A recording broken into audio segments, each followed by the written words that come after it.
శాశ్వతశాల ఇది నా యేసు నివసించెశాల. దేవునికి స్తోత్రములు కలుగును గాక, దేవునికి మహిమ కలుగును గాక. సర్వశక్తిమంతుడు అయినటువంటి దేవాతి దేవుడు మనలందరినీ ప్రేమించి ఆయన ఇచ్చినటువంటి శుభదినాన్ని బట్టి దేవదేవుని స్తుతిస్తున్నాను. మీ అందరికీ శుభములు వందనములు తెలియజేస్తున్నాను. ప్రియులారా, సర్వశక్తిమంతుడు అయినటువంటి దేవాతి దేవుడు మనలందరినీ ప్రేమించి గడిచిన రాత్రంతా ఆయన రెక్కల నీళ్ళు కాపాడి వేకువను లేచి దేవుణ్ణి స్తుతించే కృపను మనందరికీ అనుగ్రహించాడు. ప్రియులారా, అందుకై దేవదేవుని స్తుతిస్తున్నాను. మీ అందరికీ యేసుక్రీస్తు నామములు శుభములు వందనములు తెలియజేస్తున్నాను. ప్రియులారా, ఈ శుభదినాన సర్వాధికారి మనకిచ్చినటువంటి శ్రేష్టమైన వాక్కును చదువుకుందాం. పరిశుద్ధ గ్రంథంలో నుండి 1 తిమోతి పత్రిక 1వ అధ్యాయం 18వ వచనాన్ని చదువుకుందాం. కుమారుడైన తిమోతి, నీ విశ్వాసమును మంచి మనస్సాక్షి కలిగిన వాడవై నిన్ను గూర్చి ముందుగా చెప్పబడిన ప్రవచనముల చొప్పున ఈ మంచి పోరాటము పోరాడవలనని వాటిని బట్టి యాజ్ఞ నీకు అప్పగించుచున్నాను. దేవుడి శ్రేష్టమైన మాటలు దీవించి ఆశీర్వదించునుగాక. సర్వశక్తిమంతుడైనటువంటి దేవాతి దేవుని పక్షముగా నిలిచినటువంటి పౌలు తిమోతికి చక్కని మాట సెలవిస్తూ ఉన్నాడు. ప్రియులారా, నీ విశ్వాసమును మంచి మనస్సాక్షి కలిగి మంచి పోరాటం పోరాడము. దేవుని కోసం పోరాడు. సాతాను సంబంధమైన, శరీర సంబంధమైన, లోక సంబంధమైన వాటి కోసం నువ్వు పోరాటం చేయొద్దు. అపవాదికి చోటిచ్చే పోరాటాలు చేయొద్దు. మంచి విశ్వాసివని, మంచి మనస్సాక్షి కలిగి మంచి పోరాడమని దేవుడు నీకు ఇచ్చినటువంటి ఆజ్ఞలన్నీ ఒకసారి నువ్వు జ్ఞాపకం చేసుకొని పోరాడమని భక్తుడైనటువంటి పౌలు దేవుడు నీకు ఇచ్చిన వాగ్దానాలు ఏమేమి ఉన్నాయో వాటన్నిటిని జ్ఞాపకం చేసుకొని పోరాడమని ఈ శుభదినాన సర్వాధికారి సూటిగా నీతో మాట్లాడుతున్నాడు. దేవుని కోసం పోరాడేటువంటి భక్తి కలిగినటువంటి విశ్వాసిగా, దేవుని కోసం పోరాడే ప్రార్థనా పరుడుగా, దేవుని కోసం పోరాడేటువంటి భక్తి కలిగిన వాడుగా, దేవుని కోసం పోరాడేటువంటి మంచి సైనికునిగా నువ్వు ఉండాలని ఈ ఉదయకాల సమయంలో పరిశుద్ధాత్మ దేవుడు నీతో మాట్లాడుతున్నాడు. అలాగున సర్వశక్తిమంతుడైనటువంటి దేవాతి దేవుడు అలాంటి శక్తిని, బలాన్ని, ప్రభావమును సర్వసమృద్ధిగా నీకు అనుగ్రహించి ఆశీర్వదించునుగాక. సర్వశక్తిమంతుడైనటువంటి దేవాతి దేవుడు సెలవిచ్చిన మాట ప్రకారం ప్రభు సన్నిధిలో చేరిన మనం ఈ పోరాటములో ముందుకు సాగాలని దేవుడు కోరుకుంటూ ఉన్నాడు. ప్రియులారా, అందుకే పరిశుద్ధ గ్రంథంలో 1 తిమోతికి రాసిన పత్రిక 6వ అధ్యాయం 12వ వచనంలో విశ్వాస సంబంధమైన మంచి పోరాటము పోరాడము, నిత్య జీవమును చేపట్టుము, దాని పొందుటకు నీవు పిలువబడి అనేక సాక్షుల ఎదుట మంచి ఒప్పుకొంటివి. దేవునికి స్తోత్రములు కలుగునుగాక. సర్వశక్తిమంతుడైనటువంటి దేవాతి దేవుడు నిన్నెందుకు పిలిచాడు, ఎందుకు నువ్వు ఒప్పుకున్నావు, ఎందుకు దేవుని బిడ్డగా నిలవబడినావు అన్న మాట భక్తుడు ఇక్కడ జ్ఞాపకం చేస్తూ ఉన్నాడు. ప్రియులారా, నిత్య జీవమును చేపట్టుటకై విశ్వాస సంబంధమైన మంచి పోరాటం పోరాడు. అంటే నువ్వు పోరాడుతూ ఉన్నప్పుడు ఈ పోరాటంలో ఎన్నో ఆటంకాలు, అభ్యంతరాలు, అవమానాలు నీకు కలుగుతూ ఉంటాయి. భక్తులకు కలిగినట్లే అబ్రహామునకు అబీమెలెకు వలన పోరాటం వచ్చినట్టు, ఇస్సాకునకు ఫిలిస్తీయుల వలన పోరాటం వచ్చినట్టు, యాకోబునకు లాబాను వలన లేక ఏశావు వలన కలిగినటువంటి పోరాటాలన్నిటిలో వారు దేవుని కోసం నిలబడినట్లుగా నీకు కూడా ఇలాంటి పోరాటాలు వస్తాయి. వాటిలో విశ్వాస సంబంధమైన మంచి పోరాటం పోరాడమని భక్తుడు జ్ఞాపకం చేస్తూ ఉన్నాడు. దాన్ని పొందుటకు, ఆ పోరాటంలో గెలవడానికి, పరలోక రాజ్యం చేరడానికి అనేక సాక్షుల ఎదుట నువ్వు ఒప్పుకున్నావు. మంచి తీర్మానం చేస్తావు. దేవుని కోసం నిలవబడతాను, దేవుని కోసం నేను బ్రతుకుతాను, దేవునికి మహిమ తెచ్చే బిడ్డగా ఉంటానని ఒప్పుకున్నావు. ఆ ఒప్పుకున్న మాట ప్రకారం జీవించమని దేవుడు భక్తుని ద్వారా ఈ మాట జ్ఞాపకం చేస్తూ ఉన్నాడు. ప్రియులారా, ఇంట్లో ఉన్న ఇలాంటి పోరాటాలు, సంఘంలో ఇలాంటి పోరాటాలు మనకు వస్తాయి, సమాజంలో వస్తాయి, ఆఫీసులో ఉన్న వస్తాయి, బిజినెస్లో వస్తాయి, పొలంలో ఉన్న వస్తాయి.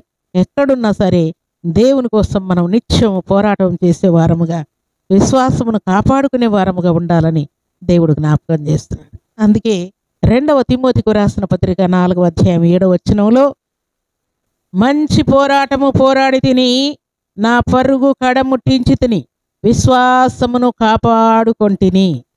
దేవునికి స్తోత్రములు కలుగునుగాక. భక్తుడైనటువంటి పౌలు మంచి పోరాటం నేను పోరాడాను, నా పరుగు కడముట్టించితిని, విశ్వాసమును కాపాడుకుంటుని. ఈ పరిగెత్తేటప్పుడు కొన్నిసార్లు మన పరుగు స్లో అయిపోవచ్చు, కొన్నిసార్లు మన విశ్వాసాన్ని కోల్పోయే పరిస్థితులు కూడా రావచ్చు, అవిశ్వాసం కలగవచ్చు, అపనమ్మకం రావచ్చు, ఇంకా ఎన్నో అభ్యంతరాలు కలగవచ్చు. కానీ భక్తుడు అంటూ ఉన్నాడు, మంచి పోరాటం నేను పోరాడాను, దేవుని కోసం పోరాడాను, ప్రార్థనలో పోరాడాను, అలాగే విశ్వాసమందు పోరాడాను, పరిచర్య కోసం పోరాడాను, అలాగే నా పరుగును నేను కడముట్టించి తిని. దేవుడు ఏ పరుగైతే నాకు అప్పగించాడో ఆ పరుగును నేను కడముట్టించి తిని, చివరి వరకు జాగ్రత్తగా నేను నా పరుగును కడముట్టించి తిని. ఇంకొక మాట ఏమంటున్నాడు, విశ్వాసమును కాపాడుకుంటుని. భక్తి కలిగిన వారందరూ విశ్వాసమును కాపాడుకుంటూ ఉన్నారు ప్రియులారా. భక్తిహీనులందరూ విశ్వాసమును కోల్పోతూ ఉన్నారు, వెనకంజ వేస్తూ ఉన్నారు, అపవాదికి చోటు ఇస్తున్నారు. విశ్వాసమును కోల్పోయిన వారు చాలామంది ఉన్నారు ప్రియులారా. విశ్వాసమును కోల్పోయి దేవునికి దూరమైన వారు, అపవాదికి చోటు ఇచ్చిన వారు చాలామంది ఉన్నారు ప్రియులారా. శిష్యులలో యూదా ఇస్కరియోతు విశ్వాసమును కాపాడుకోలేకపోయాడు, వెనకంజ వేశాడు, యేసయ్యను నమ్మే స్థితికి వెళ్ళిపోయాడు ప్రియులారా. ప్రభు సన్నిధిలో చేరిన మనమందరం కూడా ఈ పరుగులో మన విశ్వాసమును కాపాడుకోవాలని దేవుడు కోరుకుంటున్నాడు. భక్తులు విశ్వాసమును కాపాడుకున్నట్టుగా మనం కాపాడుకోవాలని దేవుడు జ్ఞాపకం చేస్తున్నాడు.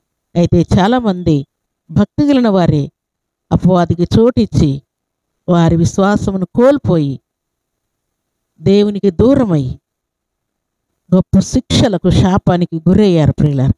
అలాంటి దుస్థితి మనకు రాకూడదని పరిశుద్ధాత్మ దేవుడు మన కోసం పశువుల పాకలోనికి సర్వశక్తిమంతుడైనటువంటి దేవాతి దేవుడు దాసుని స్వరూపం ధరించుకొని పశువుల పాకలో జన్మించి మన కోసం భూలోకంలో జీవించి ఆయన తన్ను తాను తగ్గించుకొని శిలువ మీద మహాయాతన అనుభవించి మరణించి మూడవ దినమున తిరిగి సజీవుడిగా లేచినట్టు వ్రాయబడి ఉన్నది ప్రియులారా. అయితే ఈ సందర్భంలో ఈ పోరాటములో సర్వశక్తిమంతుడైనటువంటి దేవాతి దేవుణ్ణి స్తుతించడానికి, లేక ఈ క్రిస్మస్ ఆనందంలో మనం ఉండడానికి, క్రిస్మస్లో దేవుణ్ణి కనపరచడానికి మన పోరాటాన్ని మనము ఇంకా దేవునికి మహిమ తెచ్చే పాత్రలుగా ఉండడానికి మనం పోరాడాలి. అయితే క్రిస్మస్ అనగానే బట్టలని, తిండని, ఇల్లు అలంకరించుకోవడం, మందిరాలు అలంకరించుకోవడం, ఇది క్రిస్మస్ కాదు ప్రియులారా.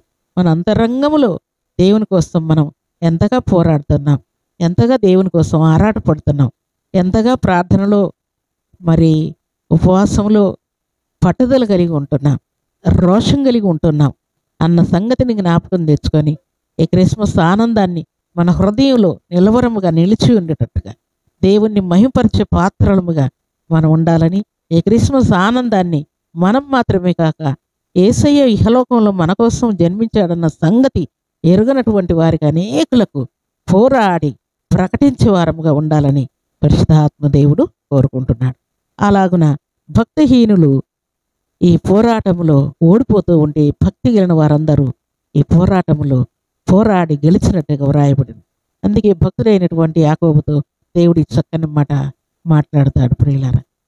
దేవునితోనూ మనుషులతోనూ నీవు పోరాడి గెలచితివి అంటాడు. దేవునికి స్తోత్రములు కలుగునుగా. నిజంగా ఇహలోకంలో మనం దేవుని కోసం పోరాడేటప్పుడు దేవునితో మనం పోరాడి యాకోబు వలె దేవుణ్ణి సంపాదించుకోవాలి. యాకోబు వలె మనుషులతో కూడా ఆయన పోరాడి గెలిచాడే కానీ ఓడిపోలేదు ప్రియులారా. అలాగూ ప్రభు సన్నిధిలో చేరిన మనమందరం కూడా మంచి పోరాటం పోరాడి దేవునికి మహిమ తెచ్చే పాత్రలముగా జీవించాలని ఉదయకాల సమయంలో సర్వాధికారి మనతో మాట్లాడుతున్నాడు. అలాగే మనమందరం కూడా మంచి పోరాటం పోరాడి దేవునికి మహిమ తెచ్చే పాత్రలముగా జీవించడం గాక. అలాంటి కృపా భాగ్యం సర్వాధికారి సమృద్ధిగా మనందరికీ అనుగ్రహించి ఆశీర్వదించును గాక. ఆమేన్. ప్రార్థన చేసుకుందాం. భూమి ఆకాశములను కలుగు చేసిన మా తండ్రి, మీకు కృతజ్ఞతాస్తుతులు స్తోత్రములు చెల్లిస్తూ ఉన్నాను. యేసుక్రీస్తు నామములో ఈ శుభదినాన మమ్మల్ని ప్రేమించి మీరు ఇచ్చిన శ్రేష్టమైన సమయాన్ని బట్టి స్తుతిస్తున్నాను. మీరు మాతో ఉన్నందుకై స్తుతిస్తూ ఉన్నాను. మా రక్షకుడుగా ఉన్నందుకై స్తుతిస్తూ ఉన్నాను. నిజముగా భక్తులు ఎలాగున్న మంచి పోరాటం పోరాడి వారి విశ్వాసాన్ని కాపాడుకున్నారు, వారి పరుగును కడముట్టించారు. నా తండ్రి వారి జీవితాల్లో దేవునితోనూ మనుషులతోనూ పోరాడి గెలిచారు. తండ్రి ఈ మాటలు విన్నటువంటి బిడ్డలందరూ కూడా నాయన మంచి పోరాటం పోరాడి విశ్వాసమును కాపాడుకొని దేవునితోనూ మనుషులతోనూ పోరాడి గెలిచేవారుగా నా తండ్రి మీకు మహిమ తెచ్చే బిడ్డలుగా ఉండునట్లు ప్రతి బిడ్డను ఆయత్తపరచమని వారికున్న వ్యాధులు బాధలు బలహీనతలన్నింటినీ గద్దిస్తూ ఉన్నానయ్యా. ఈ ఉదయకాల దీవెనలు ఆశీర్వాదము సర్వసమృద్ధిగా ప్రతి బిడ్డకు అనుగ్రహించమని వేడుకుంటూ ఉన్నాను. యేసుక్రీస్తు నామములో వారి కొరతలన్నీ తీర్చమని వేడుకుంటూ ఉన్నాను. క్రిస్మస్ ఆనందమును వారి హృదయాల్లో నిలువరముగా నిలవనీయమని ప్రార్థిస్తూ ఉన్నాను. లోకం కోసం, శరీరం కోసం, సాతాను సంబంధమైన కార్యాల కోసం నా తండ్రి పోరాడేవారు కాకుండా మీకోసం పోరాడే వ్యక్తులుగా ప్రతి బిడ్డను తీర్చిదిద్దమని, ఆత్మలో ఆనందాన్ని ఆశీర్వాదాన్ని ప్రసాదించమని, సమస్త కీడును కష్టాన్ని నష్టాన్ని కొట్టివేయమని, శాపమును ఆశీర్వాదముగా మార్చమని, మీ బిడ్డల కొరతలన్నీ తీర్చమని ప్రార్థిస్తూ ఈ ఉదయకాల దీవెనలు ఆశీర్వాదం ప్రతి బిడ్డకు అనుగ్రహించి మీరే మహిమ ఘనత ప్రభావములు పొందమని దీవించమని యేసుక్రీస్తు పరిశుద్ధమైన నామములో స్తుతించి ప్రార్థించి వేడుకుంటున్నాము తండ్రి. ఆమేన్.